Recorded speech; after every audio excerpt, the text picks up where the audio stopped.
Unaik adimen artifizialaren bidez, enpresei eta erakundei eraginkortasuna eskaintzeko helburua duen Skotik izeneko enpresa sortu zuen. Bere esanetan, adimen artifizialak ez ditu gizakiak ordezkatzen, laguntzen ditu. Gurekin da Unai Martinez de Lizardi. Arratsaldeon Unai. Arratsaldeon. Unai, lehenik eta baina enpresaren izena ongi esan dugu? Skutik edo Skotik?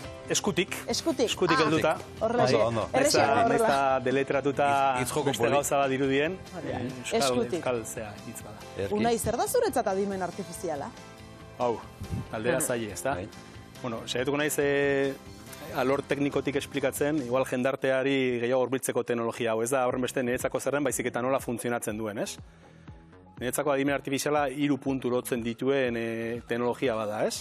Alde batetik konputagailuen edo ordenagailuen kalkulorako gaitasuna, gaur egun oso konputagailu potenteak daude, potentzia handikoak eta kalkulo oso azkarrak egiteko gai dira, eta hori dura gutxi arte oztopo bat zan, baina gaur egun gainditu da. Bigarren puntua da datuen kalitatea, ze adimen artifizialak bere lana ondo egin dezan, datuen gainean entrenatu beharra dago eta datu hauek kalitatezkoak izan behar dira. Eta hor, enpresak lanean diharduten nolabait datuei hori behar zaien aberastasun hori ematerako bidean dabiltza, ondoren eta 3. puntura nijoa, algoritmo matematikoak eta estatistikoak aplikatzeko. Hortaz, adimen artifizial nolabait 3 puntu hauen nahasketa bada, eta horiek ondo nahaztuta eta ondo aberastuta adimen artifizialak bere emaitzak ematen ditu. Egia da gero eta presenteago edo azken bolada edo urteotan mintzat oso izen ezaguna zaigu, kontzeptu ezaguna zaigu. Nola txertatu beharko genuke zure ustez adimen artifiziala gure eguneroko bizitzetan? Txertatuta dakago, ez? Zorionerako edo zoritxarrerako txertatuta dakago, ez? Zergatik emandan orain salto kualitatibo hau? Hombre, denoi datorkigu hitz bat burura, ez? Erramienta eskuartean jarri diguten erramienta komertzial baten bidez, nolabait ere, makinekin edo konputagailuekin modu natural batean hitz egiteko, dialogatzeko gaitasuna gure eskutan jarri dute, ez? Eta hor, salto oso handia izan da, zeren eta azkenean jendartean modu natural batean adimen artifiziala kontsumitzeko bitarteko bat jarri dutez. Hori izan da pixka bat, egun batetik bestera, benetan, erronka importante bat, eta biderkatu duena teknologia honen inpaktoa. Baina horrek ez du esan nahi, adimen artifiziala gaurko gauza bat denik. Hasteko, teknologia hau zaharra da, kakotxe artean, baditu 60-70 bat urte, eta badara magu jadanik urte batzuk kontsumitzen, adibidez, helbide elektronikoan mezua jasotzen ditugunean, eta spam dena eta spam ez dena bereizteko. Berak erabakitzen du, ez da, azken finean? Hor adimen artifizial bat dago, sinpleagoa, baina adimen artifizial bat dago, adibidez, kotxez gidatzen goazenean eta erruta optimoa markatzen digunean erramienta teknologikoak, hor adimen artifiziala badago. Osasungintzan gaur egun gaixotasun batzuk aurrez identifikatzeko adimen artifiziala aplikatzen ari da.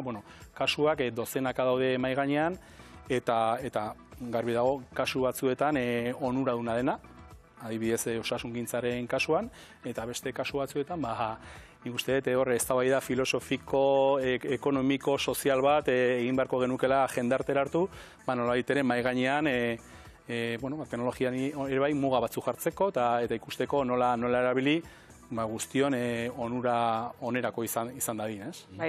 Aipatu dituzu alegia onura handiagoa duten kasu batzuk, ez da, baina adibidez, nerez jakintasunetik, egia da batzutan ez, errezeloz begiratzen diegula ez jakintasunetik, eta da, adimen artifizialari esker da adibidezuk interneten zerbait bilatzen dezunean, demagun berdintzaite auto bat begiratzen ari zarela, gero aldiro atozkizu, ez da, zu bila-ibili gabe autoen inguruko iragarkiak aldiro, ez da, hori ere horren bidez da. Hasiera batean ez zan horrela, baina gaur egun geroz eta integratuago dago. Publizidade mailan, marketing mailan, horrelako testu ingurutan adimen artifiziala asko erabiltzen ari da. Hortaz, nik uste dut eztabaida hau gizarteratu beharreko eztabaida bat dela. Hau da, zertarako nahi dugu adimen artifiziala, ez? Eta nik uste eztabaida ez dela horren beste teknologikoa, baizik eta lehen esaten nuena, ez? Soziala, filosofikoa, nola baitere, nola itxen dugun teknologia honen potentzialidade guztia jendartearen onerako bideratzeko eta ez kontrakoa.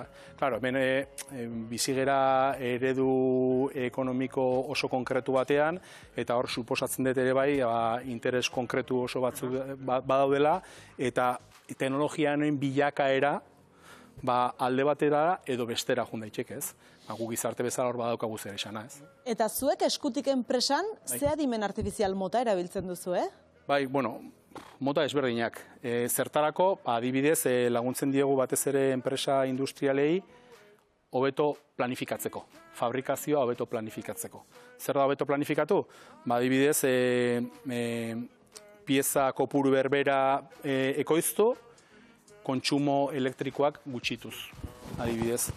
Edo pieza kopuru berbera ekoiztu, denbora gutxiagon.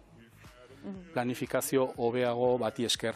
Baita ere, erabiltzen dugu adibidez aurrikuspenak egiteko.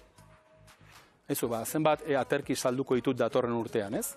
Orduan, horre egiten duguna da, enpresa honen datu historikoak hartu, hori guztia batidoran sartu, algoritmo matematikoak aplikatu, eta hauek erakusten duten gaitasunaren bidez, aurrikuspen batzuk egin. Aurrikuspenak dira, probabilistikoak, ez da kristalesko bola magikoa, hori garbi utzi nahi nuke. Edo adibidez, osasungintzaren sektorean, odontologiaren munduan, argazkietatik abiatuta, aurre diagnostiko bat egiteko gaitasuna ere bai aplikatzen ari gara, ondoren espezialista hoberenera deribatzeko. Adibidez. Bai, urrengo galdera zen aukerak eta arriskuak, aukerak biztan da, bota dituzu, horiek izango lirateke adimen artifizialak eskaintzen dizkigun aukerak, ze arrisku ikusten dizkiozu? Asko. Lehenengoa, adimen artifizialen erabilpenari mugarik ez jartzea, ez? Hori da arriskurik handiena. Neurriz ez jokatzea, zentzuz ez jokatzea, eta iaia infinitoraino adimen artifiziala leku guztietan sartzea. Nik uste horri ez da zentzuduna. Hortik aurrera, gerraren sektorean, nire uste apalean, gaizki erabilitako teknologia bat izango litzateke, zoritxarrez, erabiltzen ari dira. Hor nik uste, eztabaida, azpimarratu gana nuke, eztabaida nik uste, soziala dela, ez? Erregulatu beharreko teknologia bat da, nire ustez, gaur egun jadanik Europar Komisioak erreglamendu bat partekatu du, jendartearekin, eta hori nolaitere gure herrira ekarri beharra daukagu, eta nolaitere eztabaida hau zabaldu, eta guztion artean erabaki non, zergatik, zertarako, eta nola aplikatu teknologia hau, ez? Eta erabiltzaile arruntoi, zer esango zen iguke? Zentzuz jokatzeko. Nik uste dute teknologia hau ondo erabilita onuraduna dela, eta horrela ikusi behar dugu, horrela ikusi beharko genuke. Aliatua da, ez da, ongi erabilita. Baina teknologia guztiekin bezala zentzuz jokatu, neurriz jokatu, eta modu zentzudun batean erabili, ez? Bai, ze hor arriskuak egon daitezke, ez nik entzun izan dut adibidez lesioren bat baldin badaukazu, ez? Eta adibidez, idazlan bat egiteko bai, balio dizu agian, baina lesio baten agian ez dizula behar bezalako soluzioa emango, eta kontu zibilu behar da emantzen zaizkizun instrukzioekin. Bai, lesio balin badaukagu, ni gomendatuko nuke medikura. Medikuaren erabilatzea. Bai, ez da? Bai.